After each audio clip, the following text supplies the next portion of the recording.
again, Mark here from Talking Bass. Now, I've done quite a few Les Claypool bass lines here on the channel over the years. Tommy the Cat, John the Fisherman, Jerry was a race car driver, Lacquerhead, American Life, and as a lifelong Primus fan, I'm always up for doing another. Today, I'm going to do a very quick lesson on the main tapped groove from the song DMV. It's pretty straightforward, but there are a few tips that I can give you for making it groove a little better, and we can also look at removing some of that residual noise in there. So let's get into it. So the groove sounds like this.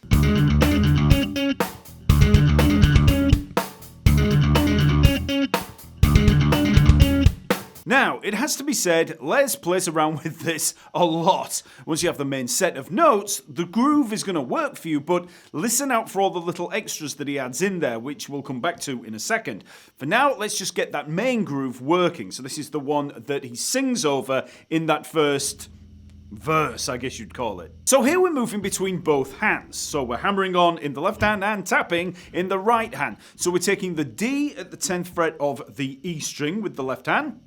So any finger you want, I'm using the first finger. And then in the right hand, we're going to be using the notes up here of... We've got this D up at the 19th fret of the G string. We've got the A flat at the 18th fret of the D string and the D at the 17th fret of the A string. So, okay, so we've got that set of three notes there that just falls quite nicely under the fingers. So 17th, 18th and 19th frets on the A, D and G strings respectively. So now let's just work through those notes, and we begin with 2 beats worth of 16th notes, so 1 E under, 2 E under. So we start with the D, 10th fret of the E string, with that first finger of the left hand. Then we've got the A flat and the D there, 18th fret D string and 17th fret on the A string. Okay, so second finger, first finger, so we're always using just third, second and first fingers there, so. And then back down to the D. Let's just get that down first. Then we just come down through those top 3 notes. So it's the D, the A flat and the D. So.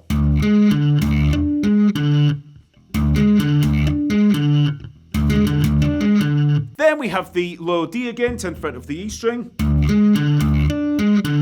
And then this little C sharp at the 18th fret of the G string, so 2 little staccato 8th notes there, so.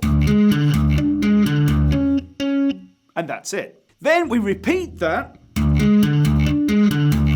but instead of playing 2 of those C sharps at the end, we just play 1. Okay, so both bars together, very slowly.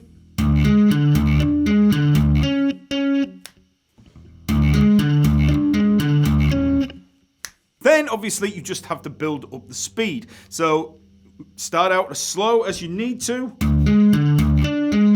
Just making sure that you get all of those notes sounding out there. The one that you'll find tricky is going to be that top note there.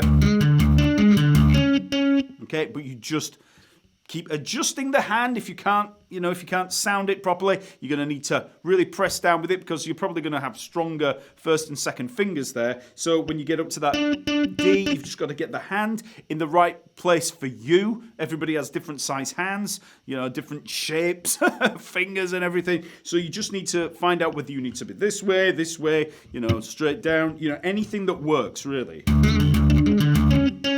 And then you just start to build up speed. So now let's just look at a couple of tips for getting that line to work better for you. Now the first tip I have is for cutting down on the noise. Now what do I mean by the noise? Well, if you were to just take those top 3 notes there and you didn't use this hand at all, and let's say we just press them down. Especially that middle. Have a listen to what happens. You'll start to get extra notes in there. You'll get little harmonics, you'll get the fret rattle, just residual noise in there. Now watch what happens if I just lay the hand across the strings there. Okay, without. With. We're cutting out any of that noise. And it's a lot easier actually for pressing down the string, because when you press it down without that, you've actually got further to press down. The string is actually a lot further from the frets. So then when I press it down, not totally pressing down, just resting, the string is actually closer, so it's a little bit easier on the fingers. So that's just by resting the hand across. So the thing to do here is use what I call a home position. So I just get the hand in position there. So before we play anything, the hand is there across those strings, just rested, so that we're just not getting any noise there. It's just ghost notes. Okay. Then we can just raise the first finger and the second finger really as well. I mean, raise whichever ones you want really to come down for the D. But the fourth finger stays in there and you're just staying in position. Then when you come up here for these notes, you've got the hand there ready. Look at that. The hand is there ready to cut out that noise. Okay? Now, you can, of course, wrap something around the lower frets, like a sock or a groove gear fret wrap, to accomplish, you know, everything that I'm doing there with the left hand, you know, and you don't have to worry about the technique then, but you shouldn't have to rely on extra devices to play a bass line like this. Sort out your technique first and, you know, worry about the devices later. And next, let's look at the tapping hand. Now, there are two things likely to cause trouble here. One is the G string tap. Okay, so when we're up at that D, catching that D up there can be quite tricky with that third finger. It's a weaker finger and you're likely to get a weaker note if you're not careful. So be sure to tap firmly in order to get a consistent volume between the strings. And also, curl the fingers slightly. If you keep that third finger straight, you're going to have less strength in there. If you curl, you're likely to have a firmer kind of typewriter or typing action. There's obviously less room for error because you're pressing with less surface area. But if you get the hand placement correct, you should be able to get a consistent attack. So if you've got that curled, not totally curled over, but just slightly curled, so you've got more of a typing action. So as a little practice, just try playing those three upper notes with the tapping hand in isolation. So if you take that, just moving up and down, you'll soon find the optimum position. And notice how much easier it is with that slight curl in the fingers. Okay, so by practicing that part in isolation, it's going to be a lot easier when you come to play the actual groove. Now, when it comes to the groove, one thing I would say is that you need to really focus on hammering each note with conviction. Don't just flick down through the strings like this.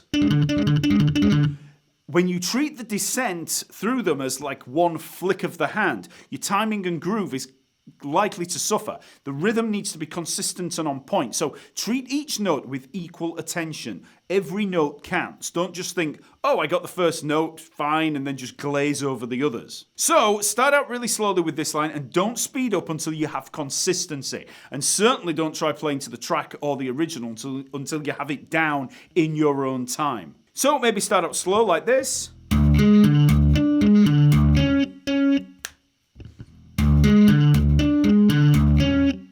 And then just speed up a little bit.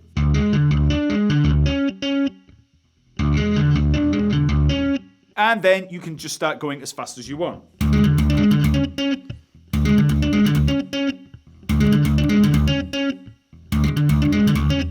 Then you can try with the track.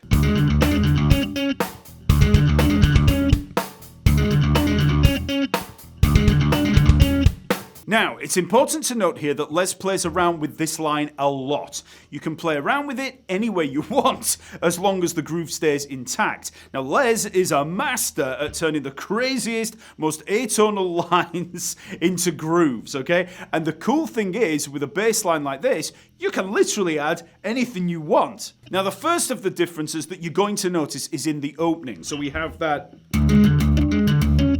but then on the second one, then we have this, we've got this little G down here at the 10th fret of the A string, and then we just play those two little notes, that tritone there, G and the D flat, 17th fret D string, and 18th fret on the G string. So we're just filling out below our finishing note. So